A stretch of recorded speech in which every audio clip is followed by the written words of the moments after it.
Sudah semua? Ya semua Bu kayaknya. Sudah direkod ini. Baik, sambil menunggu teman kalian yang lain, di Kulon sudah saya unggah dua video tentang gen dan DNA yang akan kita pelajari pada hari ini. Kita coba buka ya sambil nunggu yang lain ya.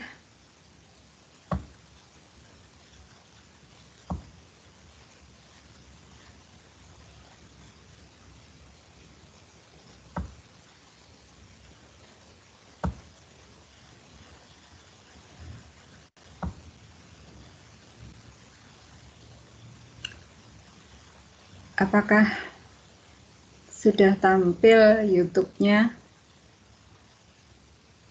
Sudah Ibu. Yang saya mainkan ya. Your DNA is like an instruction book. It contains Suaranya muncul instructions nggak? for living things like you to develop. Betul, Bu. Variations in DNA instructions can make a difference to how a living being looks, Suaranya nggak muncul. develops, or responds to its Suaranya environment. keluar. The complete set of a living being's DNA instructions is called a genome. Our human genetic instructions, crammed into our cells, are made up of more than 6,000 million DNA letters that are divided across 46 chromosomes that we inherit from our parents, 23 from our mother, and 23 from our father.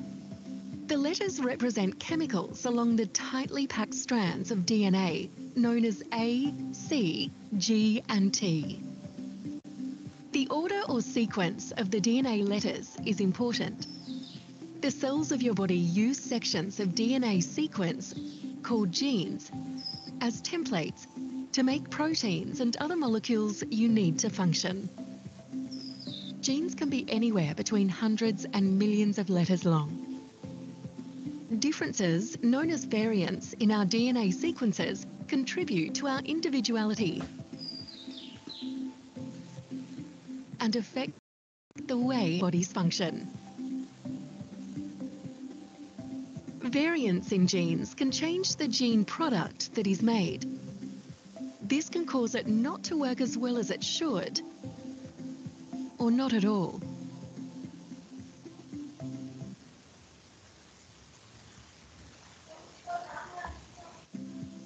Variants outside genes can change how and when genes are used. You have two copies of most of your genes, one from your mother and one from your father. So you can inherit variants from either or both sides of your family. Some variants can affect your health and the health of your family.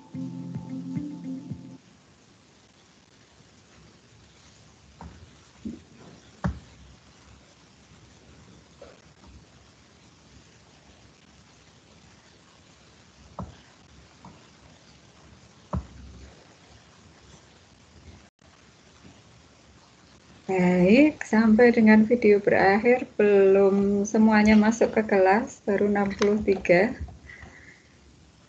Bagi yang sudah melihat tadi, apa yang bisa kalian ceritakan dari video itu? Apa yang bisa kalian tangkap di video itu, dari video itu? Silakan. Halo.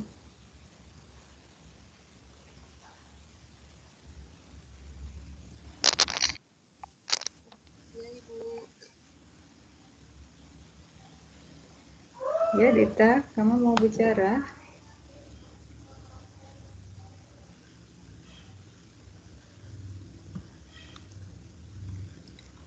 Suaraku bisa didengarkah?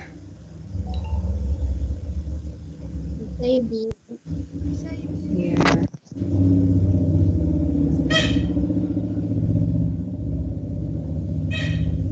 Ada yang mau menceritakan video tadi atau perlu kita putar lagi?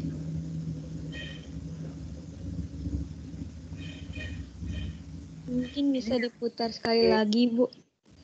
Bentar lagi ya. Oke. Nanti saya minta tanggapan kalian ya. Ini yang sudah ikut Ulul, silakan Ulul. Yang sudah ikut baru 65. Tadi ini sih Bu, belum penuh melihat, baru separuh karena telat masuk join. Suaramu kurang keras loh. Kurang keras ya Bu? Ya sudah.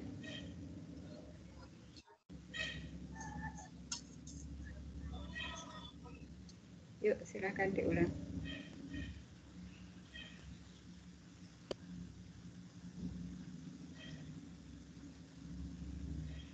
Ulul nggak jadi.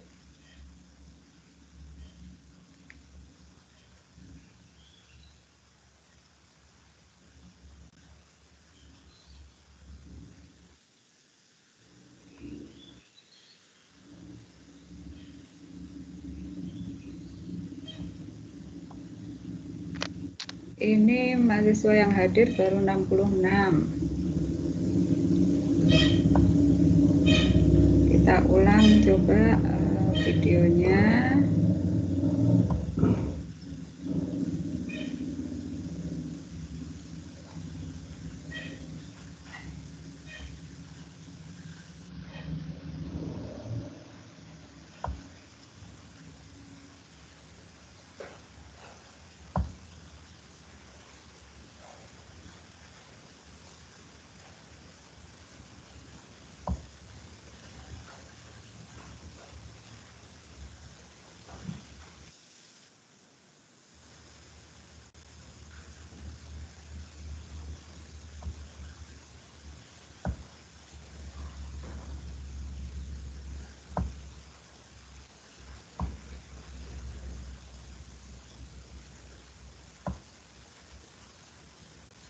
Is like an instruction book.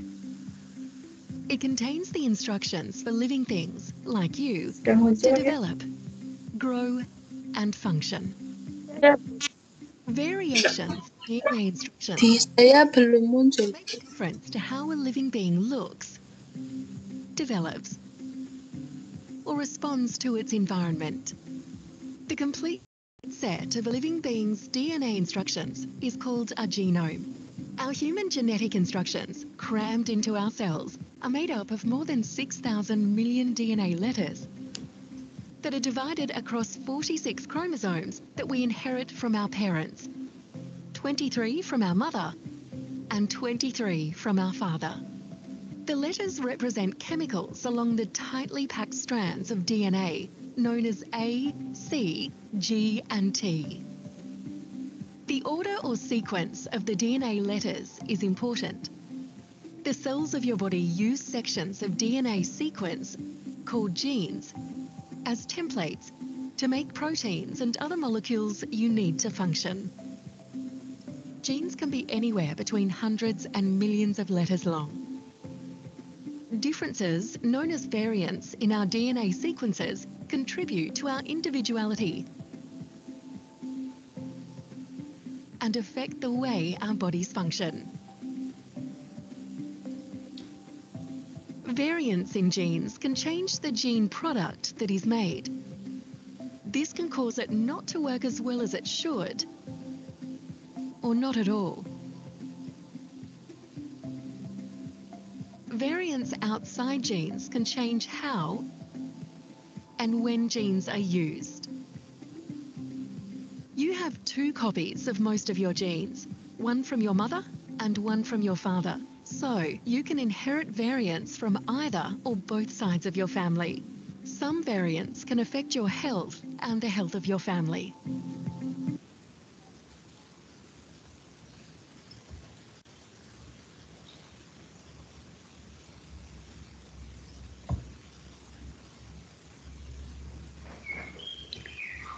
Sudah cukup jelaskah videonya tadi?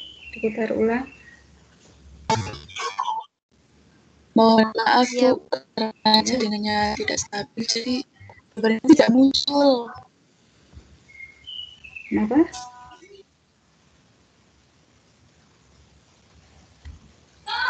gambar Ibu tidak muncul di layar. Di kepala saya sih, Bu. Karena jaringannya kurang stabil. Sik lho, sebentar lho.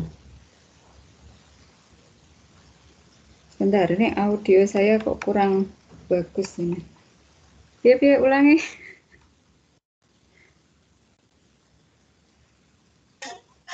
Tadi sama saja belum menyimak sampai full, Bu. Soalnya jaringannya kurang stabil dan tidak ada gambarnya. Gambarnya tidak muncul, Bu.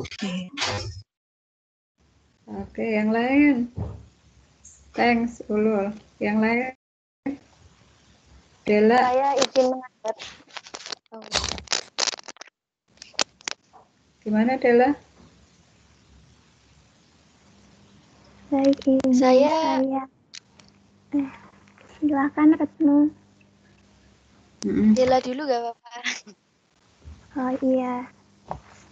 Tadi yang saya tangkap itu di dalam tubuh kita itu ada DNA. Nah, sekuens dari DNA itu disebut dengan gen. Nah, gen itu merupakan instruksi yang mengkode kayak sintesis protein di dalam tubuh kita. Nah, sintesis protein ini nanti berefek kepada bagaimana penampilan kita dan juga bagaimana mekanisme fisiologis di dalam tubuh kita. Nah, DNA ini terdiri dari 46 kromosom yang didapat dari orang tua kita, yaitu 23 dari ayah dan juga dari ibu, 23 dari ibu. Nah, sekuens dari DNA ini digunakan sebagai template untuk sintesis protein, yang mana sintesis protein ini merupakan salah satu fungsional dari DNA ini. Nah, karena sintesis protein ini itu bisa memberikan pengaruh pada tubuh kita, itu juga bisa berpengaruh pada kesehatan kita, Ibu. Itu yang saya tangkap dari video tadi. Ya, bagus sekali, panjang lebar yang bisa kau ceritakan kepada kita semua ya, Dela. Kamu punya memori yang cukup bagus gitu ya dengan melihat 2 kali video ini. Yang lain? Apakah cukup bisa memahami 2 video itu?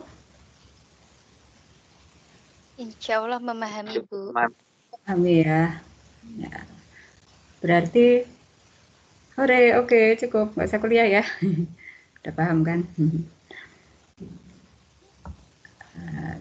Jadi memang demikianlah. Jadi ya bahwa kita itu punya DNA, di dalam tubuh kita itu punya DNA. Apa itu DNA? DNA itu benang panjang sekali yang isinya adalah kode-kode genetik. Nah, dari DNA yang panjang sekali itu ada beberapa segmen gitu ya, banyak segmen di dalam DNA itu yang mempunyai fungsi untuk menentukan sifat kita. Menentukan sifat itu dalam arti mungkin morfologi kita, mungkin juga metabolisme dalam tubuh kita. Itu. Nah, sekarang kita coba pelajari satu demi satu untuk definisinya. Bentar.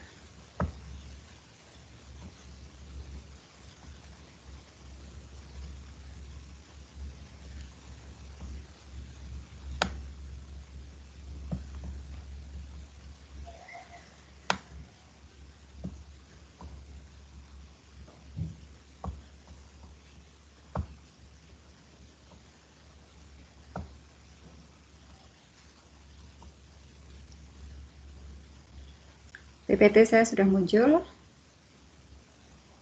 Sudah, Bu. Sudah, Ibu. Ya. Sudah, Bu. Ya. Ini kita hari ini kita belajar tentang gen dan DNA. Seperti di video tadi digambarkan dengan seorang manusia gitu ya.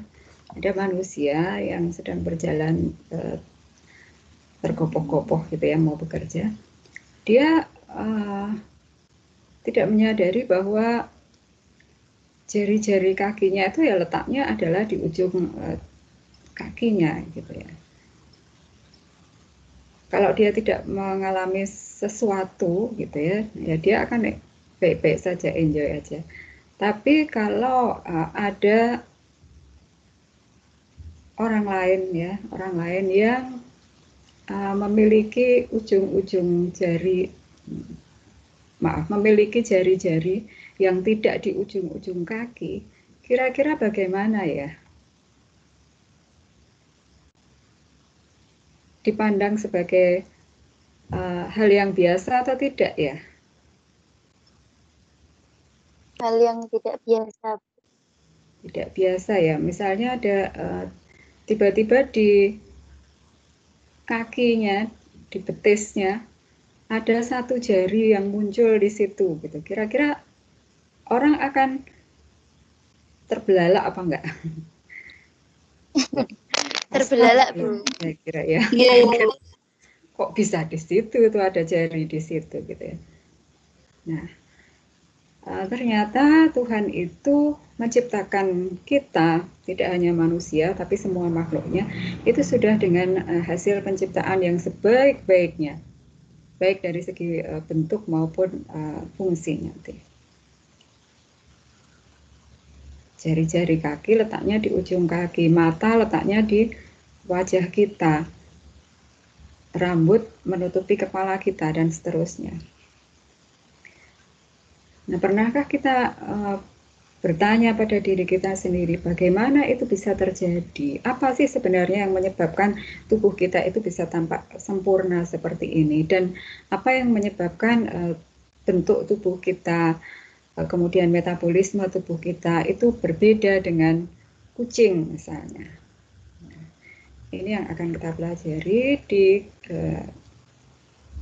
genetika ya.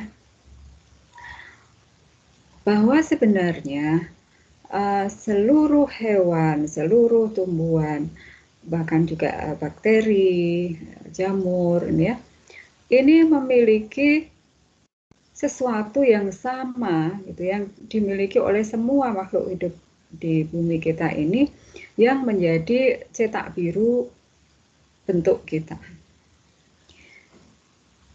Dimana dari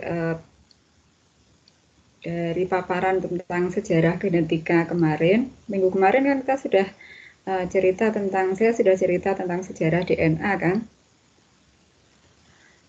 sampai akhirnya ditemukan adanya suatu struktur di dalam sel kita yang disebut sebagai DNA, deoksiribonucleic acid.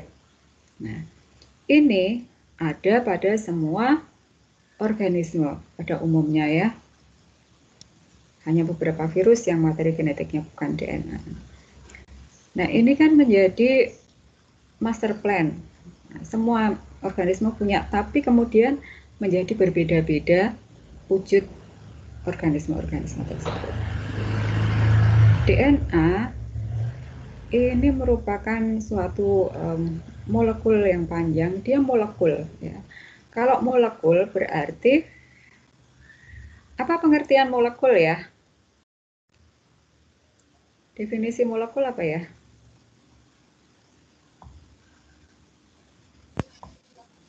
Kumpulan dari beberapa unit, Bu. Nah, kumpulan dari beberapa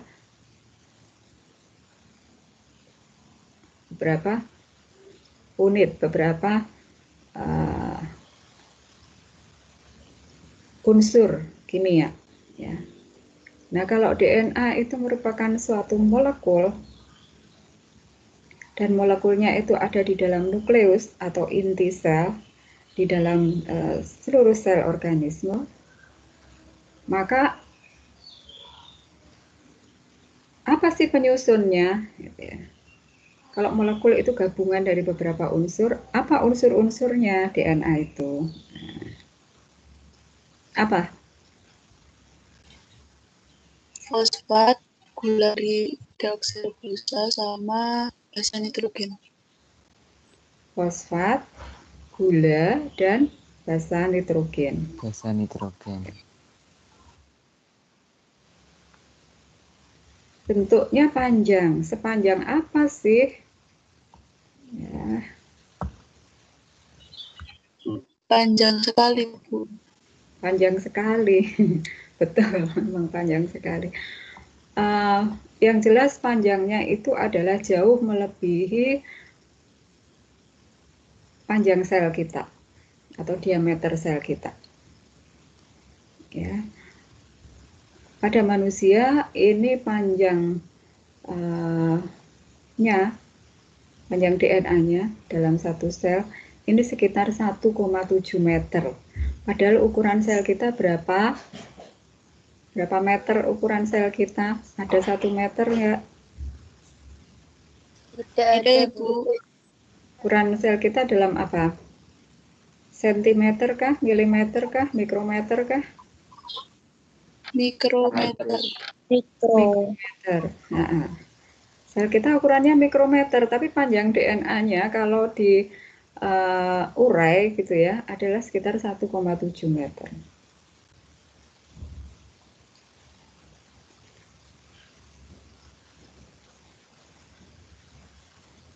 Apalagi kalau dari seluruh sel-sel kita gitu ya bisa ribuan meter panjangnya.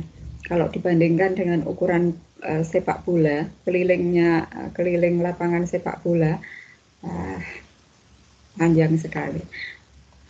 Saya suruh lari memutari satu kali lapangan sepak bola itu saja sudah capek ya.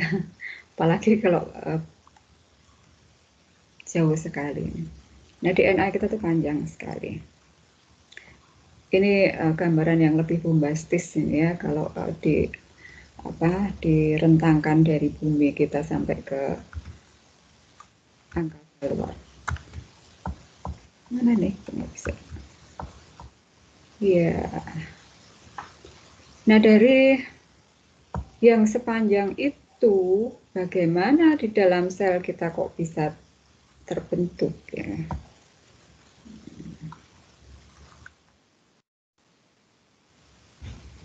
Nah, DNA yang panjang itu nanti akan dikemas, tadi dalam video juga ada, dikemas dalam bentuk kromosom ya, tadi yang mana ya?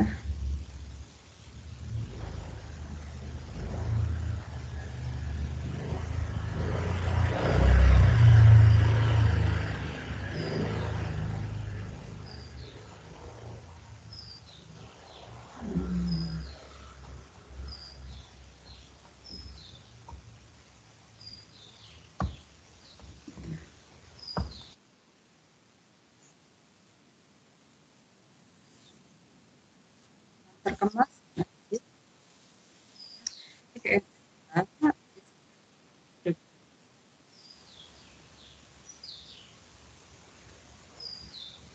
oh, ini pengemasannya nggak ada.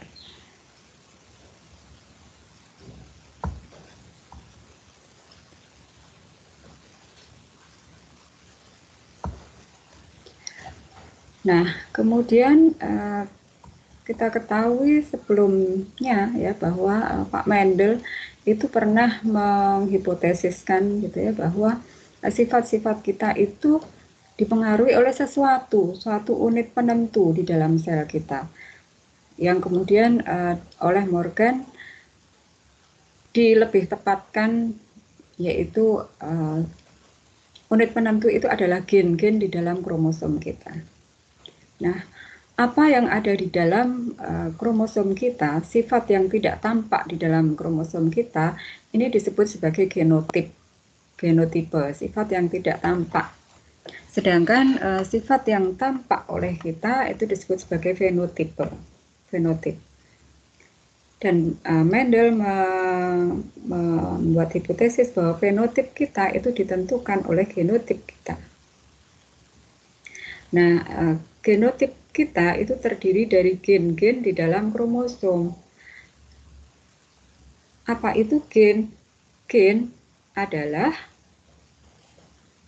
apa tadi? Ini ya, gen adalah suatu informasi genetik yang ada di dalam kromosom, berarti ada di dalam inti sel. Ya.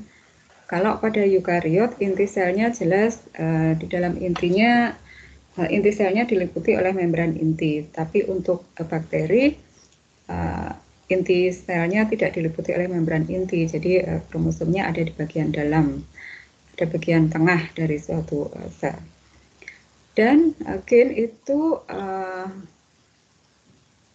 merupakan suatu fragmen atau suatu segmen, ya, hanya sebagian kecil saja dari DNA yang panjang tadi yang dapat mengekspresikan suatu fenotip, yang dapat mengekspresikan suatu sifat. Jadi ini penting sekali ya, to express a phenotype ini penting sekali. Tidak semua fragmen DNA itu adalah gen, ya. Tidak semua kode genetik di dalam DNA itu adalah gen.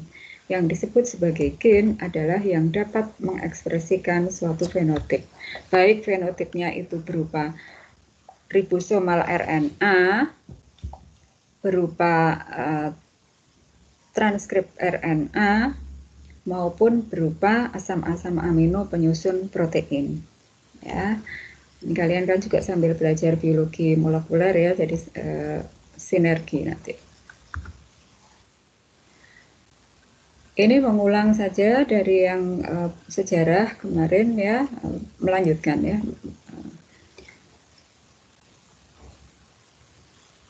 Bahwa Garrod 1900 mengatakan bahwa kalau seseorang itu punya enzim, kalau seseorang itu tidak punya enzim tertentu, gitu ya, dia akan mengalami suatu kelainan dibandingkan dengan teman-temannya. Ya. Nah, kemudian pertanyaannya, lah, memang kalau tidak ada enzim itu artinya apa? Nah, William Peterson 1911 mengatakan bahwa ada hubungan antara enzim dengan gen-gen yang dimiliki oleh suatu organisme atau seseorang. Kalau dia tidak mempunyai suatu enzim, berarti ada kelainan juga di gen-gennya, gitu ya. Sehingga Peterson mengatakan ada hubungan antara gen dan enzim. Nah, di antara gen dan enzim itu yang bisa diturunkan ke keturunannya yang mana? Ternyata yang diturunkan ke keturunan, sifat yang diturunkan ke keturunan itu bukan enzimnya. Jadi enzim is not hereditary. Tapi enzim-enzim ini, adanya enzim ini disandikan oleh gen-gen. Nah, gen-gennya itu, segmen-segmen DNA yang menentukan terbentuknya enzim itulah yang herediter. Nah, gen-gen letaknya di mana? Gen-gen letaknya di kromosom, seperti Morgan, ya, Boveri dan Sutton ini juga mengatakan hal yang sama, bahwa gen-gen ada di dalam kromosom. Gen itu punya dua fungsi, ya, fungsi genotipik dan fungsi fenotipik. Fungsi genotipik berarti fungsi yang tidak terlihat oleh mata kita. Apa itu? Gen-gen itu bisa direplikasi, gen-gen itu bisa diperbanyak di dalam sel tubuh kita. Terus kalau sudah diperbanyak ngapain gitu ya? Nah, gen-gen itu akan menunjukkan fungsi fenotipiknya, yaitu can be expressed, dapat diekspresikan. Gen diekspresikan melalui tahap apa? Tahapnya apa gen diekspresikan? Sudah belum biomolnya? Belum. Belum. Biomolnya besok ya? Iya. Kemarin baru kontrak kuliah? Iya, Bu. Baru awalan, Bu. Baru awalan, belum mulai masuk ke materi ya? Oke. Tapi SMA kalian sudah pernah dapat ya, kayaknya ya, gen itu akan bisa diekspresikan melalui proses transkripsi dan translasi. Ya. Dari transkripsi dan translasi diperoleh apa sih? Nah, nanti akan diperoleh asam-asam amino penyusun protein. Nah, protein di dalam tubuh kita itu ada yang merupakan protein struktural, ada yang merupakan protein fungsional. Protein struktural adalah protein yang memberikan memberikan bentuk gitu ya, merupakan penyusun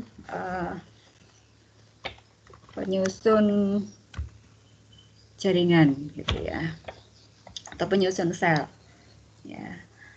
Misalnya kalau sel-sel otot kita, sel otot kita itu ada protein aktinnya, ada protein miosinnya, gitu ya, yang susunannya berbeda antara sel otot polos dan sel otot jantung dan sel otot lurik, gitu ya. Nah, aktin dan miosin itu termasuk contoh protein struktural.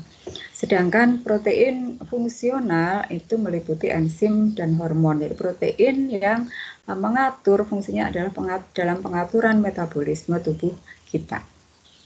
Gitu.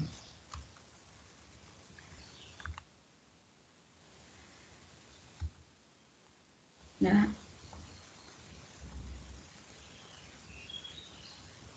materi genetik harus memiliki fungsi genotipik dan fungsi fenotipik tadi. Nah, apa yang menjadi materi genetik kita? Ya, materi genetik itu sebenarnya ada dua, yaitu DNA dan RNA.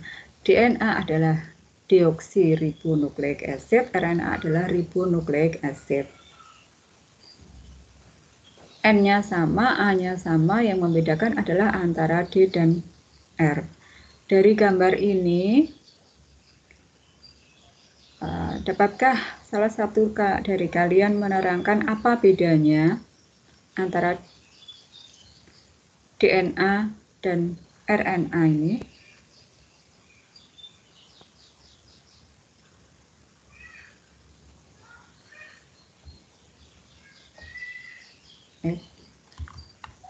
Apa yang membedakan? Bedanya di mana? Halo Bu, izin menjawab. Saya ya menjawab, Bu. Ya. Silakan.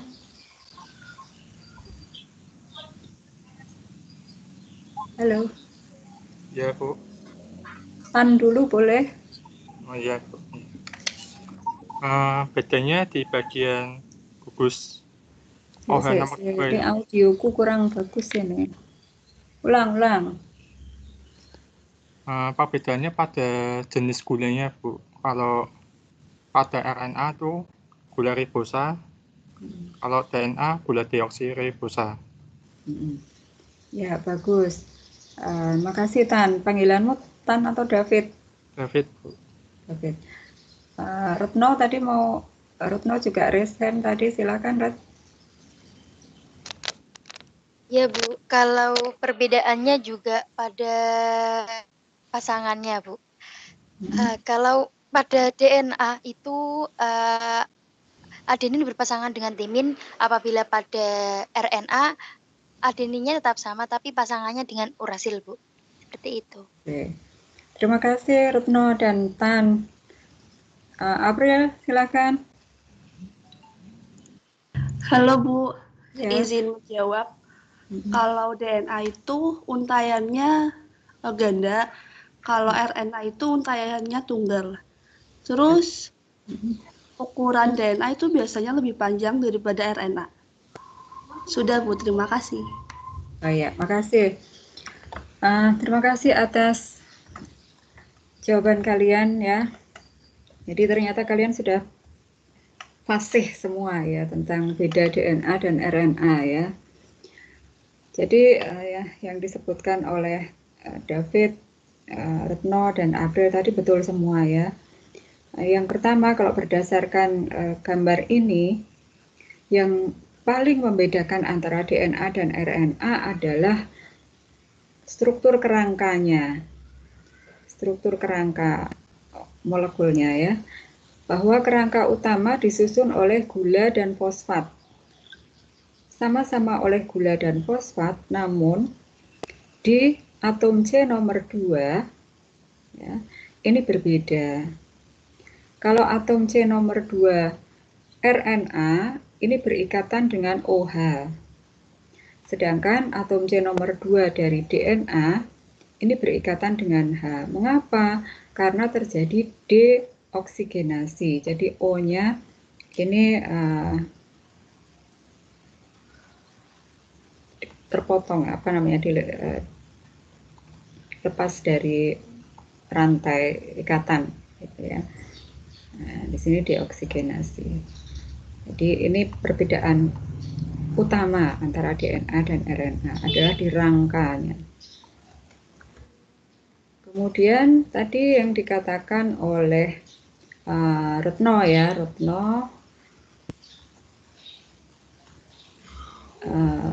untuk DNA ini ada basa-basa nitrogen di sini. Adenin, guanin, sitosin, timin. Sedangkan pada RNA, adenin, guanin, apalagi? Sitosin dan urasil, tidak ada timin. Kemudian dari segi strukturnya, tadi April ya, DNA ini umumnya adalah merupakan benang yang ganda dan kemudian berpilin, jadi double helix. Sedangkan RNA ini umumnya beruntai tunggal, umumnya ya. Nah, ini dibuktikan oleh Watson dan Crick 1953. Ini kalau DNA double helix, rangkanya adalah sugar fosfat ya, gula dan fosfat, kemudian ada perpasangan basa di dalamnya. Basa-basa yang bercincin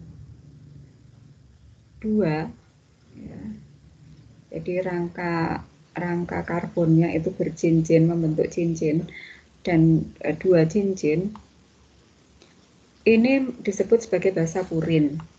Sedangkan basa yang satu cincin itu disebut sebagai basa pirimidin. Basa purin pada DNA adalah adenin dan guanin, sedangkan basa pirimidinnya adalah timin dan sitosin.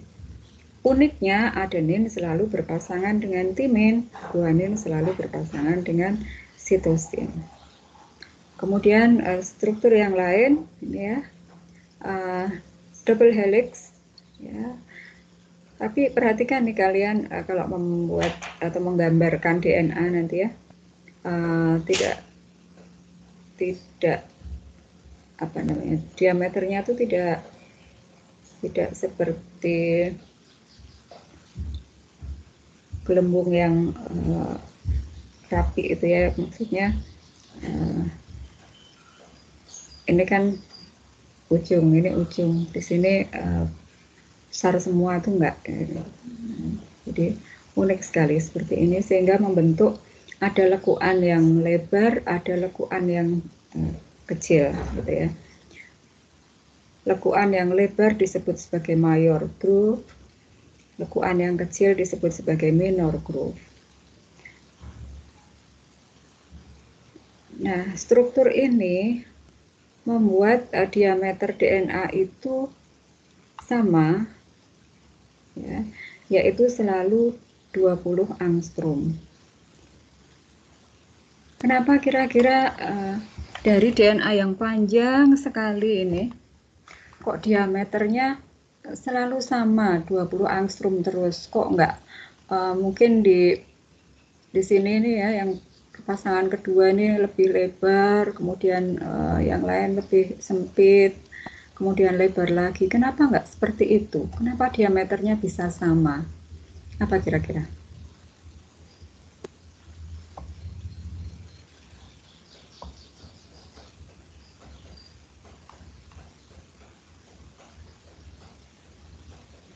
Apa yuk? Kok bisa sama DNA-nya, diameternya? Sekaligus masuk ke biomol ini, sedikit tapi.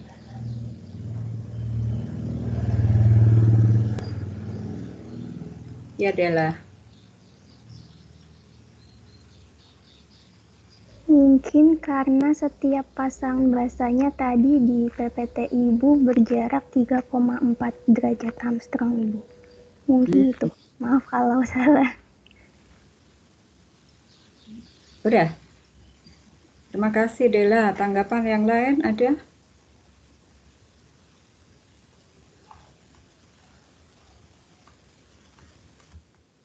Saya, Ibu.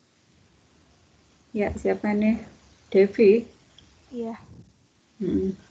Kalau menurut saya, ini maaf sebelumnya kalau salah, karena sebenarnya itu DNA strukturnya itu sejajar, namun dia tuh berpilin. Jadi sebenarnya disebutnya antiparalel atau sejajar namun berlawanan arah. Jadi walaupun terlihat seperti saling berpilin, sebenarnya kalau diuraikan ia itu sejajar, jadi jaraknya selalu sama.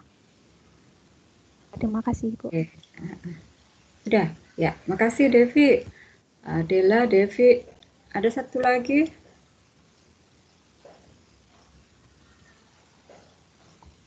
Ya, David lagi. Izin menjawab ya, Bu. Hmm. Kalau menurut saya itu karena udah pasangannya purin pirimidin, Bu.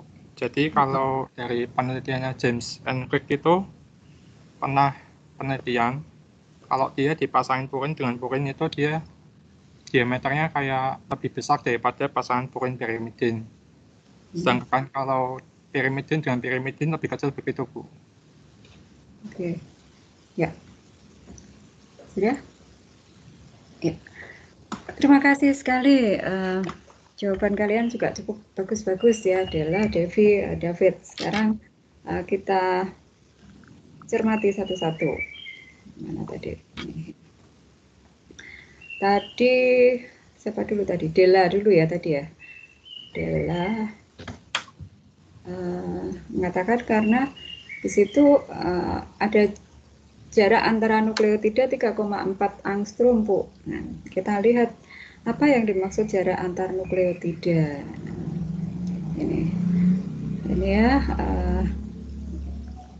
struktur DNA dulu. Struktur DNA adalah molekul tadi ya. Molekul terdiri dari apa saja? Gula, fosfat, dan basa nitrogen. Nah, satu molekul gula, fosfat, dan basa nitrogen ini disebut sebagai satu nukleotida. Nah, kemudian nukleotida berikutnya yang mana? Berarti kan gula, fosfat, basa nitrogen lagi kan?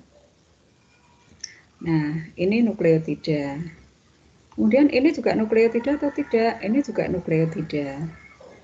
Ini nukleotida atau tidak? Ini nukleotida. Kemudian nukleotida satu dan nukleotida yang lain dalam satu rantai yang mana? Berarti kalau rantainya yang ini, nukleotidanya adalah ini gitu ya. Nah, 3,4 angstrom itu adalah jarak antara satu nukleotida dengan nukleotida yang lain dalam rantai yang sama. Gitu. Gitu Dela. Jadi dengan demikian, bagaimana kira-kira tadi jawabanmu Dela? Tidak tepat ya Ibu jawabannya. Ya. Jadi gitu ya Dela ya. Jadi apa yang membuat diameternya tetap bukan karena yang jaraknya selalu 3,4, karena yang 3,4 angstrom itu adalah antara satu nukleotida dengan nukleotida yang lain dalam rantai yang sama. Nah, ini juga suatu keagungan Tuhan ini ya, karena jarak antar nukleotida ini tetap terus. Kemudian tadi jawaban Devi ya, Deva apa Devi tadi adalah karena antiparalel. Betul ya? Karena antiparalel.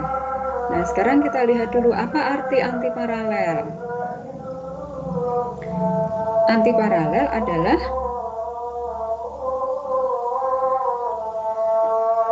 suatu rantai ya ganda yang sebenarnya penyusunnya itu sama, unsur-unsur penyusunnya itu sama, cuma arahnya yang berbeda. Arahnya yang berbeda. Nah,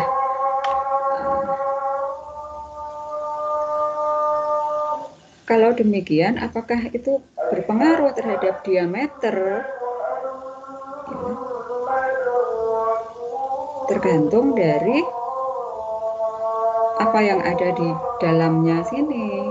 Ya. Kalau rangkanya sih sama, gula fosfat. Di sini juga gula fosfat. Tetapi di dalamnya sini basa-basa nukleotida bisa beda-beda. Itu ya Devi atau Deva tadi ya. Nah, sekarang bagaimana kalau jawaban David?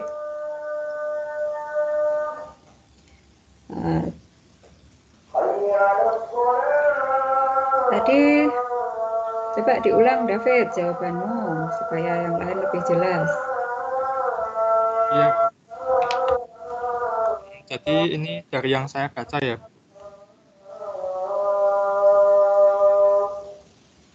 Halo Bu, dengar?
Ya.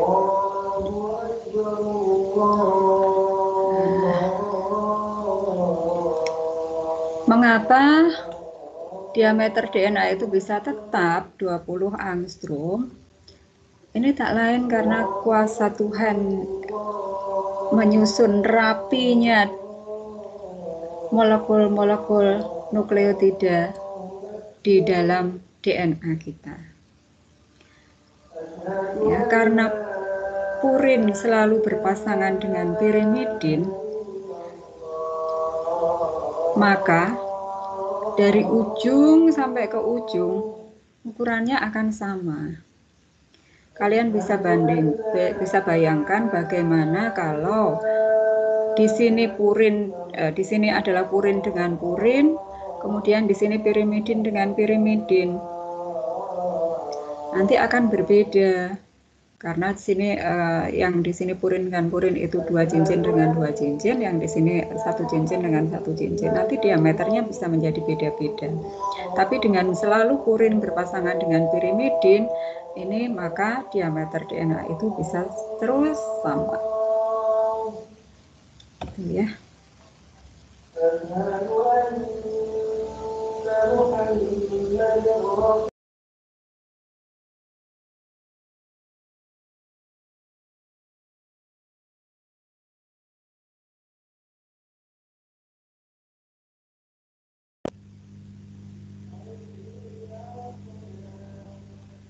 Suara saya cukup jelas. Backing vokalnya ganggu nggak?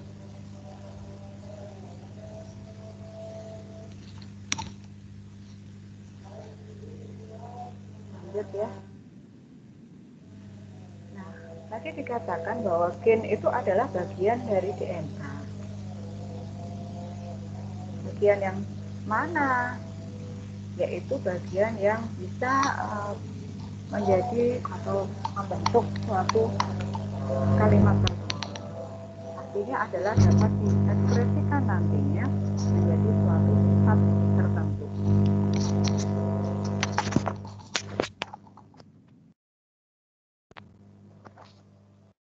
Tadi temanmu sudah mengatakan juga tentang struktur DNA, struktur RNA, ya, bahwa RNA itu single strand atau benangnya tunggal, atau kalau dia membentuk benang ganda, ya, kadang-kadang RNA bisa membentuk DNA ganda, kadang-kadang RNA bisa membentuk untai ganda, tapi tidak helix, tidak berpilin, ya, dan pendek. Kemudian basa nitrogennya tadi adenin, guanin, dan sitosin urasil. Nah, RNA itu ada yang merupakan materi genetik organisme, yaitu khusus pada beberapa virus, dan yang lain, RNA yang lain itu adalah RNA yang non-genetik, RNA yang bukan nantinya diwariskan ke keturunan, yaitu adalah mRNA, rRNA, dan tRNA.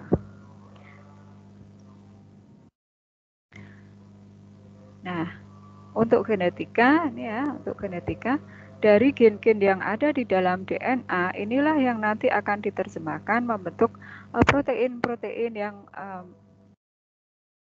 terlihat sebagai fenotip kita. Ini yang penting. Sedangkan untuk step-stepnya secara detail, silakan di biologi molekuler.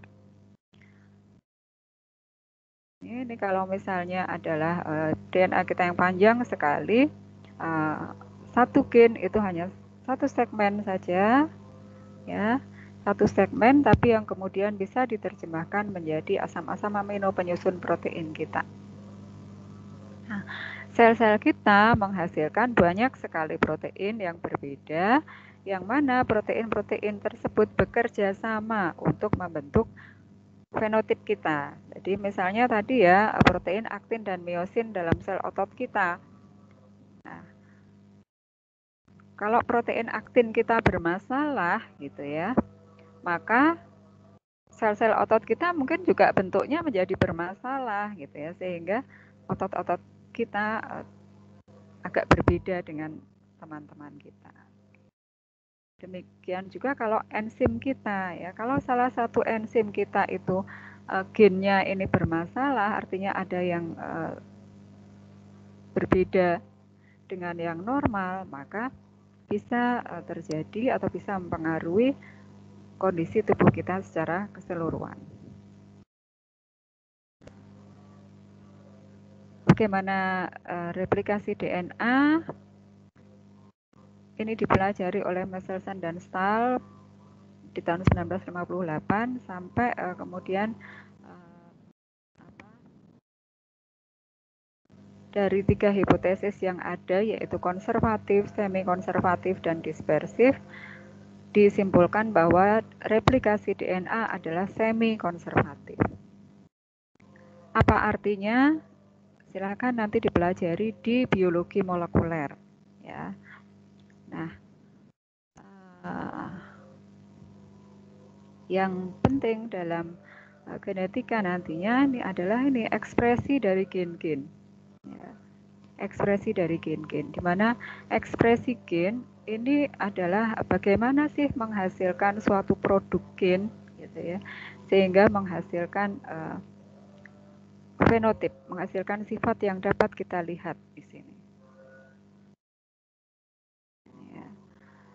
Misalnya, ini ada 2 tanaman, ya, 2 tanaman. 2 tanaman ini tampak tinggi tanamannya berbeda ya. Nah, dari suatu populasi gitu ya. Ada yang pendek, ada yang tinggi. Padahal dia itu sebenarnya masih satu spesies gitu ya. Kok ada yang pendek, ada yang panjang. Nah, ternyata ini ada hormonnya atau ada enzimnya atau ada protein lainnya ya yang berbeda antara tanaman yang pendek dengan tanaman yang panjang atau tinggi. Nah, hormon atau protein atau enzim yang berbeda itu siapa yang menghasilkan adalah gen-gen yang di dalamnya. Nah, gen yang tadi digambarkan sebagai untaian seperti ini kemudian disimbolkan, ya, dilambangkan dengan suatu huruf tertentu. Ya, misalnya, kalau urutannya seperti ini menyebabkan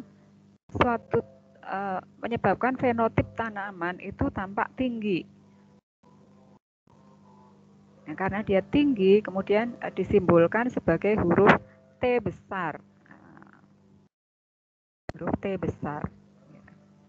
Nah, karena di dalam sel kita, kromosom yang ada di dalamnya itu umumnya adalah diploid, ya, yang normal ya. Maka kalau gen-gennya ini mengandung gen-gen yang sama seperti ini urutannya, berarti disimbolkan sebagai T besar, T besar. Gitu. Sedangkan yang tanaman yang kecil ini, yang fenotipnya kecil ini bagaimana sih gennya? Nah, ternyata tanaman yang kecil itu di kode genetiknya ini berbeda. Oh, di sini yang harusnya dia T berubah atau dia bukan T tetapi A misalnya. Nah, dengan perbedaan ini maka menimbulkan perbedaan fenotip. Nah, kalau dalam kromosomnya gen-gennya adalah ATG, CTC, GAA, AAA dan seterusnya semua, maka untuk tanaman yang kecil ini disimbolkan sebagai T kecil, T kecil. Itu penyimbolannya dalam genetika. Nah, ini dari sinilah ini yang kemudian saya harapkan nanti ke depan kalian kalau mempelajari genetika ini walaupun kita masih menggunakan simbol-simbol genetika konvensional tersebut ya, yaitu yang dominan adalah disimbolkan dengan 2 huruf besar, yang resesif double resesif disimbolkan dengan 2 huruf kecil. Tapi kalian tahu apa sih yang membedakan antara keduanya? Yang membedakan adalah urutan basa pada DNA-nya, pada gen-gen fungsionalnya.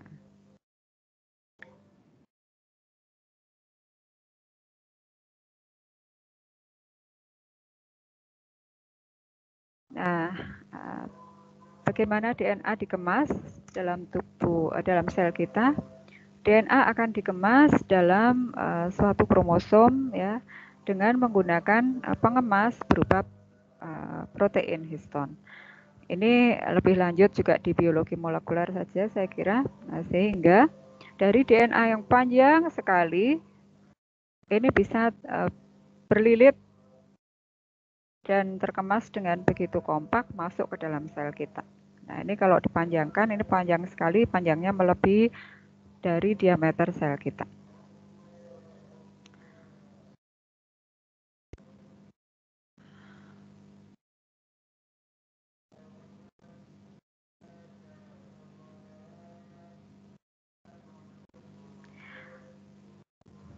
Nah, kromosom kita akan terlihat dengan baik pada saat sel mengalami pembelahan mitosis. Ya, kromosom kita ini memiliki satu pusat ya, di mana di sini ada urutan basa tertentu gitu ya. Kemudian ada urutan basa lainnya ya, yang fungsional tadi. Urutan basa ini membentuk lengan-lengan kromosom. Nah, sentromer akan membagi lengan-lengan kromosom bisa menjadi panjang yang sama lengannya, bisa juga menjadi panjang yang berbeda. Ini gambarnya masih bisa kalian lihat ya. Ini metasentrik kalau lengannya sama panjang, submetasentrik kalau lengannya tidak sama panjang, namun masih dapat tidak terlalu berbeda gitu ya panjangnya. Akrosentrik kalau mendekati ujung. Ya. Dan satu lagi apa yang tidak ada pada manusia tadi pada saat asistensi?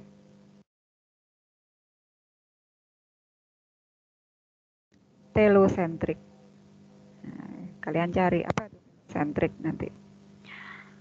Nah, untuk suatu kejadian unik pada larva Drosophila, larva serangga ya. Kadang-kadang gen-gen kita itu di dalam kromosom gen-gen lalat itu ya, gen-gen serangga itu dalam kromosomnya itu masih menjadi satu gitu ya, masih menyatu. Jadi dari satu sentromer masih ada banyak sekali lengan kromosom. Nah, ini membuat kromosomnya tampak lebih besar daripada yang seharusnya. Ini disebut sebagai kromosom politen atau giant kromosom. Ini hanya bisa terlihat pada larva serangga. Nah, sayangnya untuk semester ini kalian tidak bisa praktikum ini karena ini mutlak diperlukan adanya mikroskop. Ini mikroskop, ini kromosom manusia ya. Nah, di sini kita lihat ada gen-gennya. Warna-warna ini menunjukkan gen-gen yang berbeda.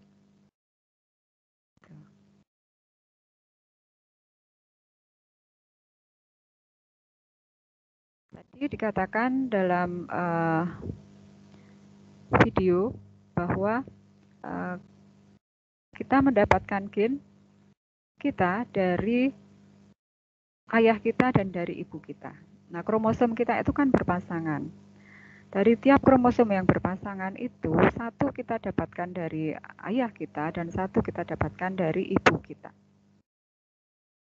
Nah, kalau dari kromosom yang berpasangan itu semua sifat antara ayah dan ibu kita sama, maka ya kita akan sama persis dengan itu gitu ya. Tetapi kalau sifat ayah kita itu berbeda dengan sifat ibu kita di satu gen, ya misalnya di gen nomor 1 di kromosom nomor 1 ini ya, ini dari ayah kita seperti ini, yang dari ibu kita sedikit berbeda gitu ya, maka fenotip kita mengikuti mana yang dominan dari sifat ayah atau ibu kita itu. Gitu. Ya. Nah, dengan demikian karena di sini setiap satu kromosom itu ada banyak sekali gen, ya, maka dari hasil perkawinan antara seorang laki-laki dengan seorang perempuan, misalnya pada manusia, akan dapat terjadi banyak sekali variasi sifat. Ya, banyak sekali variasi sifat. Karena gen-gennya banyak sekali tadi. Itu. Ya. Sehingga betul lah bahwa gen itu nanti akan diimplementasikan sebagai bagaimana fenotip kita. Gitu. Sampai di sini paparan saya, mungkin ada pertanyaan dan diskusi dari kalian. Silakan.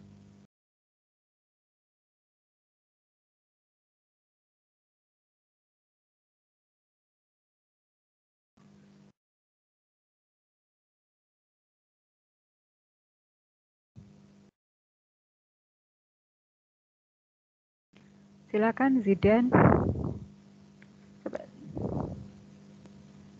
Iya Bu, saya ingin bertanya Bu, kan ada terkadang itu ada beberapa individu yang memiliki sifat gampangannya seperti memiliki sifat dari kakeknya, itu berarti kemungkinan sifat tersebut sudah dibawa oleh ibunya ya Bu sebagai karier seperti itu atau bagaimana ya Bu? Ya, terima kasih Bidan, pertanyaan yang bagus. Silakan ditanggapi pertanyaan dari Bidan. Ayo teman-teman. Kok ada yang sifatnya tuh miripnya dengan kakeknya, ayah ibunya beda. Silakan.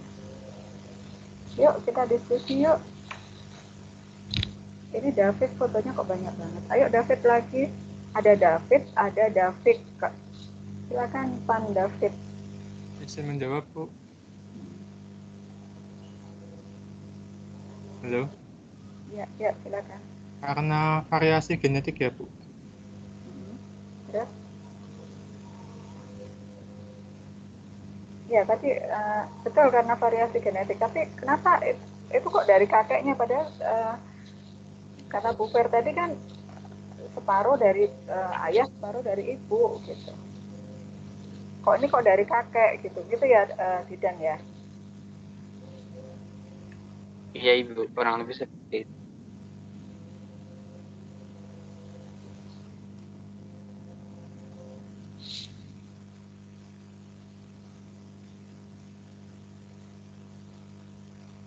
Variasinya didapat dari mana dia gitu? Dari kakeknya ini.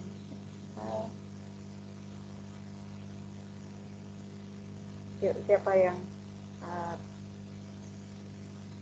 adakah kalian yang sifatnya itu mirip banget dengan kakek atau nenek kalian yang tidak dijumpai pada ayah atau ibu kalian?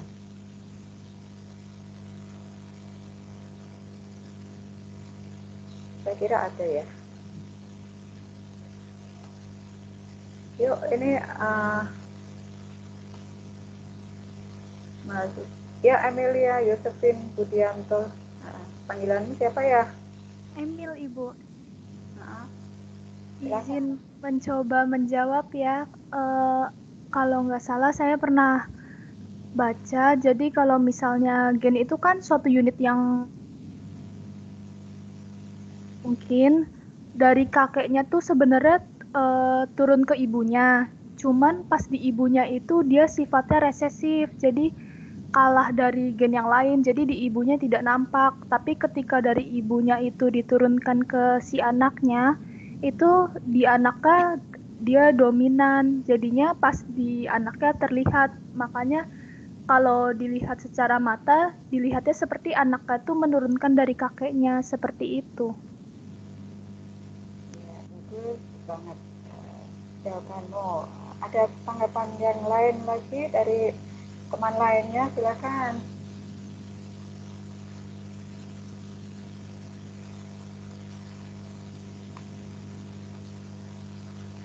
Hanya 70 mahasiswa yang masuk.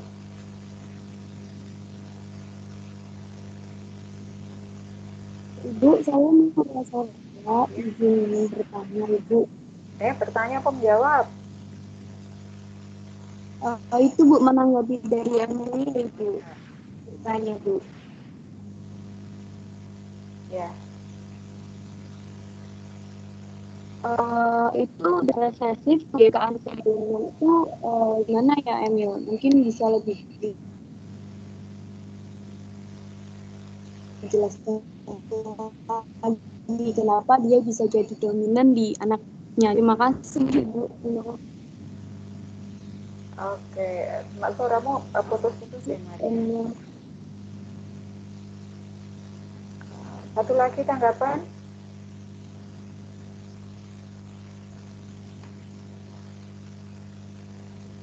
Bagaimana itu?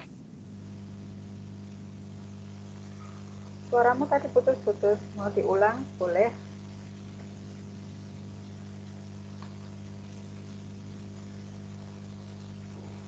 Ini satu lagi resen siapa nih ya? David, silakan David. Oke, baik Ibu. Saya ingin mencoba menjawab dari pertanyaan Hakoni sambil mungkin juga ingin menambahkan dari Emil tadi. Sebelumnya apakah suara saya terdengar jelas Ibu dan teman-teman? Terdengar jelas. Jelas. Kalau sepaham saya, setahu saya mungkin itu merupakan sifat yang membutuhkan dua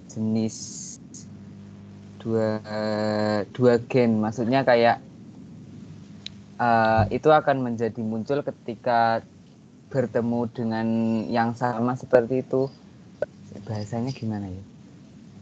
Jadi ketika si kakek mempunyai satu sifat, nah itu si kakek mungkin memiliki dua fenotip yang sama seperti itu, jadi muncul. Nah ketika diturunkan ke ibunya yang mana itu perempuan, kan itu perpaduan antara si kakeknya dan neneknya ya, terus turun ke ibu, jadi cuma memiliki satu, jadinya sifat itu tidak muncul. Nah ketika si ibu itu mempunyai anak dan suaminya itu mempunyai gen yang sama, kemungkinan keturunannya mempunyai dua genotip yang sama. Jadinya sifat dari kakeknya itu muncul di cucunya lagi, seperti itu kira-kira. Seperti itu Bu. Dan Hakoni, apakah jelas? Ya, terima kasih David, Amelia, Maria, dan David. Terima kasih sekali atas tanggapan kalian. Jadi pada intinya betul ya jawaban kalian gitu ya. Ini tadi kembali ke sini. Kita lihat di sini manusia aja ya, manusia. Ini kromosom kita. Kita tuh punya berapa kromosom sih kita? Manusia 46 Bu. 46 itu terdiri dari 23 pasang kromosom ya. Yang berpasangan betul itu ada 22, yaitu adalah kromosom sel-sel tubuh kita ya. 22 pasang. Ini satu kromosom dari ayah, satu kromosom dari ibu ya, sehingga 22 pasang itu variasi dari ayah dan ibu. Kemudian yang sepasang ini juga satu dari ayah, satu dari ibu, cuma bisa satu dari ibu itu kromosom X, dari ayah juga kromosom X, atau dari ibu kromosom X, dari ayah kromosom Y, atau sebaliknya ya. Nah yang sama persis kan yang 22 ini ya, itu gennya banyak sekali gitu. Gennya banyak sekali. Dan untuk bisa menghasilkan suatu fenotip itu adalah kerjasama antara gen-gen yang ada di kromosom yang berpasangan tadi gitu ya. Sehingga kalau misalnya tadi ya ada suatu sifat yang di kakeknya misalnya ya, di kakeknya ini pertama ini dari kromosom kakeknya misalnya ya, di sini ada gen yang dominan dan dominan untuk di kakek gitu ya. Maaf, untuk di kakek ini ada gen yang dominan dan gen resesif. Ini akan menimbulkan suatu sifat yang tertentu. Misalnya apa ya? Misalnya rambut aja ya, rambut keriting kakeknya rambutnya keriting misalnya ya, kakeknya rambutnya keriting. Tetapi sebenarnya di kromosom kakek untuk penentu rambut keriting itu ya, yang di satu kromosom ini adalah penentu untuk benar-benar rambut gen untuk rambut keriting, gen dominan untuk rambut keriting. Yang satu gen resesif sebenarnya untuk penentu rambut lurus, tetapi karena antara keriting dan dominan itu lebih yang bisa menampakkan lebih baik itu adalah gen penentu keritingnya, maka kakeknya keriting. Nah kemudian ada satu gen yang menurun ke apa tadi ibunya gitu ya, ke ibunya. Nah yang turun ke ibunya itu yang dari kakeknya adalah gen untuk penentu rambut lurusnya gitu ya. Nah berarti kalau ini menjadi punyanya ibunya, untuk gen penentu rambut lurus tadi satu dari kakeknya, ya satu dari si kakek, yang satu yang di ibu adalah dari siapa? Nek? Dari nenek ini. Neneknya. Nenek, Bu. Kan orang tuanya ibunya kan berarti kakek dan nenek kan? Nah, yang satu dari neneknya. Nah, kalau neneknya itu gen penentu rambutnya itu adalah gen rambut lurus, berarti apa yang dimiliki oleh ibunya? Di sini ada satu gen penentu rambut lurus, di sini ada satu gen penentu rambut lurus, ibunya rambutnya lurus. Gitu. Nah, satu gen dari ibunya yang rambutnya lurus tadi, gen penentu lurus tadi, ketika si ibu menikah dengan bapaknya anak tersebut, gitu ya, maka kemudian ini menjadi kromosomnya anaknya. Di gen penentu rambut dia dapatkan dari ibunya gen penentu rambut lurus, tapi dari bapaknya dia mempunyai gen penentu rambut keriting misalnya ya. Bapaknya ikal, rambutnya rambutnya ikal ya, keritingnya nggak terlalu. Tapi di situ dia ada gen pembawa keritingnya. Nah, pada saat bertemu di anak, ini dia menjadi gen di kromosomnya anak ada gen penentu untuk rambut keriting dan lurusnya. Nah, di sini fenotip yang tampak karena yang lebih dominan adalah gen penentu rambut keriting, maka rambutnya menjadi keriting seperti kakeknya. Jadi betul seperti Emilia tadi ya, pada saat di suatu generasi mungkin saja dia tidak tampak ya, di generasi ibunya tadi dia tidak tampak karena dia tertutupi oleh sifat dominan yang lainnya. Dari situlah maka variasi tadi bisa jadi banyak sekali, dan gen yang ada di tetua sebelumnya itu bisa muncul di keturunan yang terlompat gitu ya, jadi dari kakek ke cucu ya. Jadi tidak harus sifat dari kakek itu nampak semua di anaknya, maksudnya di generasi bapak ibunya gitu ya, tapi bisa saja di generasi bapak ibunya sifat itu tertutupi, kemudian di generasi cucunya itu baru tampak. Gitu. Siapa tadi yang tanya tadi terus aktif Zidan ya, itu Zidan. Nah, bagaimana pewarisannya nanti akan kita pelajari lebih lanjut pada saat pewarisan Mendel dan saat mitosis meiosis. Jadi intinya ternyata bahwa gen itu benar-benar bisa menimbulkan banyak variasi tadi. Oh ya, selain yang saya sebutkan tadi berdasar tanggapan dari teman-teman juga tadi, ada satu lagi bahwa walaupun suatu organisme itu memiliki gen-gen yang sama misalnya dengan yang lainnya, tapi bisa juga fenotipnya tampak sedikit berbeda, kadang tidak hanya sedikit tapi juga bisa jadi banyak. Misalnya apa misalnya kembar identik secara bentuk dia sama semua gitu ya. Kenapa dia sama semua? Karena kalau namanya kembar identik berarti dari hasil pembelahan satu sel telur ya, maka gen-gennya akan sama. Kalau gen-gennya sama, logikanya bentuk dan sifat-sifatnya sama nggak?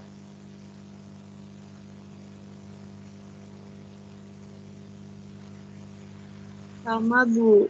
Sama, Ibu. Betul. Tapi kok ada ya yang kembar identik gitu ya, tapi kemudian mereka ya secara bentuk sama sih, secara bentuk sama gitu ya, bentuk rambutnya sama, bentuk matanya sama, tapi kok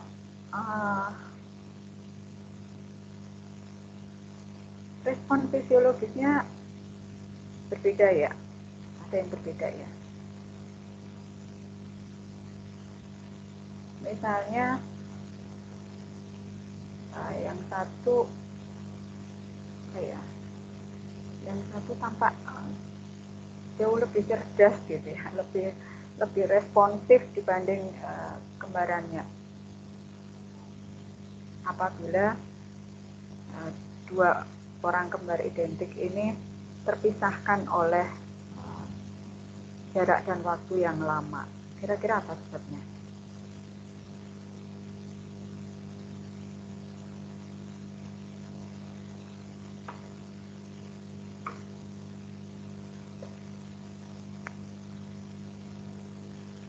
Apakah sebabnya kira-kira ya, dua orang yang memiliki genotip sama persis pada kembar identik misalnya, bisa terjadi fenotip itu tidak hanya bentuk yang bisa terlihat, tapi juga fungsi fisiologisnya atau sifat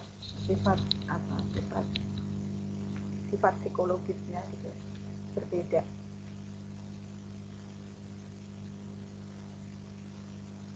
Adakah hal yang memengaruhinya? Ya, apa David? Ya, Zidan, silakan.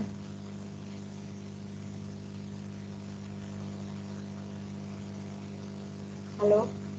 Mungkin itu ada pengaruh dari faktor eksternal, mungkin dari lingkungannya atau cara dia tumbuh seperti itu. Ya, makasih Zidan. Setujukah teman-teman bahwa ada faktor eksternal yang memengaruhi gen kita?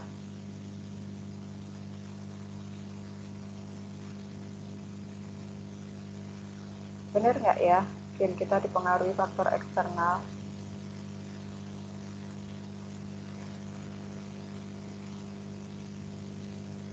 Ya, Bella.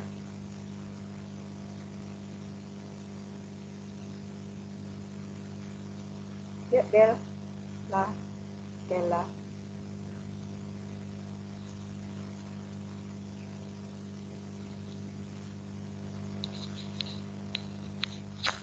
Bella resen.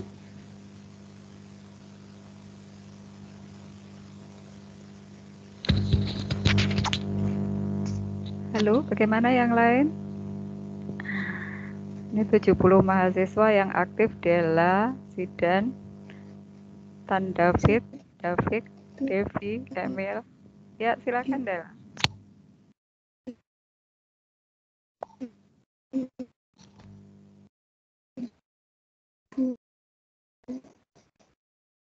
Halo, kok nggak kedengeran?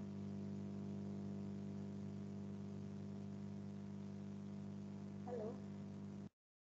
Oke, jadi betul ya bahwa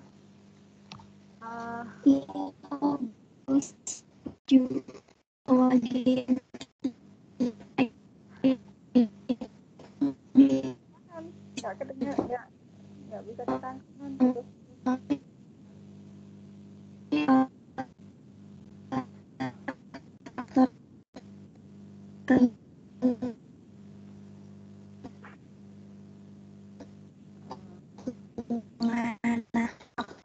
Lingkungan itu bisa menyebabkan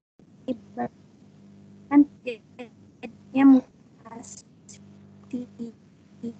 Maaf, adakah yang bisa Kalau menyambungkan apa yang dikatakan Della kepada saya? Saya tidak bisa menangkap suara Della.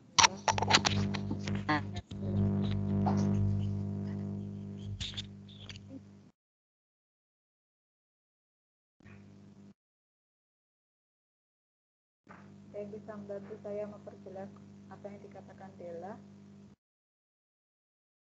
Maaf Bu, di saya juga tidak terdengar. Ya, makanya. Ya, oke. Mohon maaf Vila ya, saya nggak bisa nangkep suara. Oke, jadi betul Lidan tadi ya bahwa gen kita dipengaruhi oleh faktor eksternal. Kenapa faktor eksternal bisa mempengaruhi gen kita? Sebenarnya sih bukan artinya kalau faktor lingkungan kita berubah maka susunan DNA kita juga berubah, tidak seperti itu ya. Susunan DNA kita mungkin tetap, susunan gen-gen kita mungkin tetap, namun bagaimana atau kapan gen kita itu diekspresikan, inilah yang dipengaruhi oleh lingkungan kita ya. Misalnya kita punya gen yang membuat hati kita itu lembut gitu ya, kita punya gen untuk membuat hati kita itu lembut. Tapi kalau lingkungan kita itu adalah lingkungan yang selalu kasar gitu ya, maka gen yang membuat hati kita lembut itu terrepress gitu ya, tidak terekspresikan karena kita selalu dihadapkan dengan yang kasar-kasar gitu ya. Maka hati dia yang harusnya lembut jadi beku. Demikian juga tadi dua anak kembar tadi kalau ditumbuhkan di lingkungan yang berbeda, maka bisa jadi dia menunjukkan fenotip yang berbeda ya, fenotipnya dalam arti perilakunya yang berbeda mungkin, sifatnya yang berbeda mungkin, padahal sebenarnya gen-gennya tetap sama ya. Tapi bagaimana ekspresinya ini yang dipengaruhi oleh lingkungan. Dan bagaimana pengendalian ekspresi gen itu akan nanti kalian pelajari juga di biologi molekuler. Gitu ya. Saya kira untuk hari ini cukup ya kuliahnya. Saya coba cek dulu siapa yang belum presensi karena waktu perkuliahannya sudah hampir habis.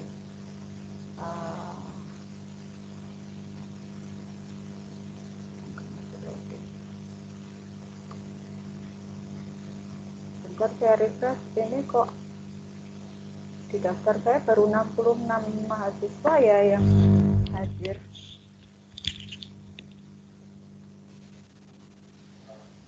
Maaf Ibu, sebelumnya di grup WA saya tadi sudah memberi daftar teman-teman yang gagal absen.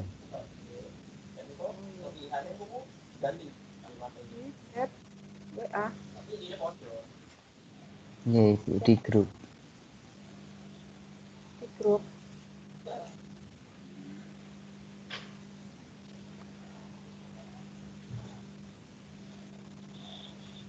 Di WA saya kok nggak ada ya? Oh iya Ibu, apa saya bacakan saja Ibu? Saya yang manggil, kamu yang cek ya, dari depan ya. Fauzan Azhar ada? Kak Alang? Fauzan, sebentar Ibu. Hadir Bu, Fauzan Azhar. Mari Bu.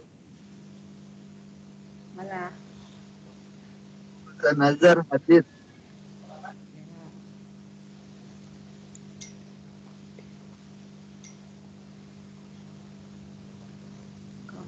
Kemudian ya, Indah Larasati hadir Bu. Devi Rat yang tadi menjawab pertanyaan ya. Hadir Bu. Devi hadir. Terima kasih Bu. Dewi Ismayanti hadir Ibu.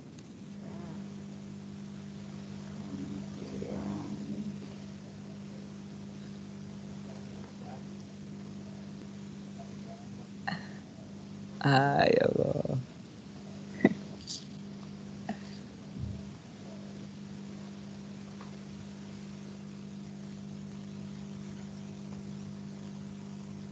Elvidia Hadir Bu. Panggilanmu siapa ya?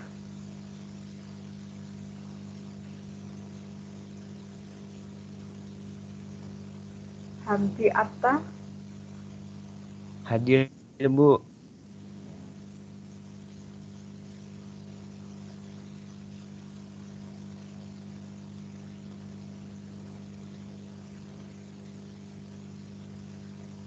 sudah lunas 72 dari 72. Baik, terima kasih atas keaktifan kalian semua. Kita ketemu lagi minggu depan. Ini ada chat baru. Ini.